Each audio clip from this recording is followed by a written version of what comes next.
बच के डगर में जत बारू बाबा के नगर में। चलो भौजी हो बच के डगर में धीरे धीरे तू पैर बढ़ावो ना कि जल्दी गगरी से जलावा गिरावो ना भौजी ऐसे कांवर लचकावो ना जनी गगरी से जलावा गिरावो ना भौजी ऐसे कांवर लचकावो ना ए भौजी। म्यूजिक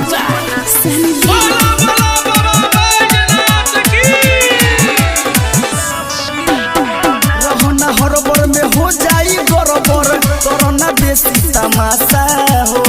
चलो तो बारू मच के भौजी लगता कोइले बारू नासा हो। अरे भौजी कहीं गाजा पीले बारू का रहना हरबर में हो जाई गरबर करना बेसी तमाशा हो। चलो तो बारू मच के भौजी लगता कोइले बारू नासा हो। बच के कोमरिया हिलावो ना जनी गगरी से जलावा गिरावो ना भौजी ऐसे कांवर लचकावो ना जनी गगरी से जलावा गिरावो ना भौजी ऐसे कांवर लचकावो ना।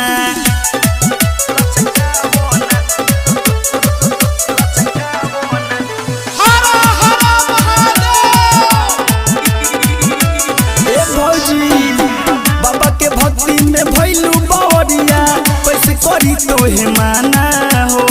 नचता ऋतु झूम के बाजता संजय धड़कन के गाना हो।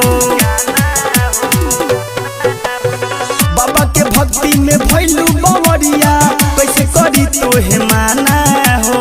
नचता ऋतु झूम के बाजता सूरज सूर्या के गाना हो।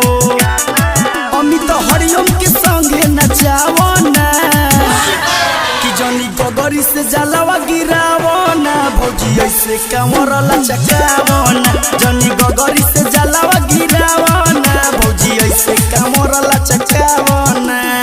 अरे भौजी तनी बच के चला हो। Recording by Ambe recording studio Dostiyan.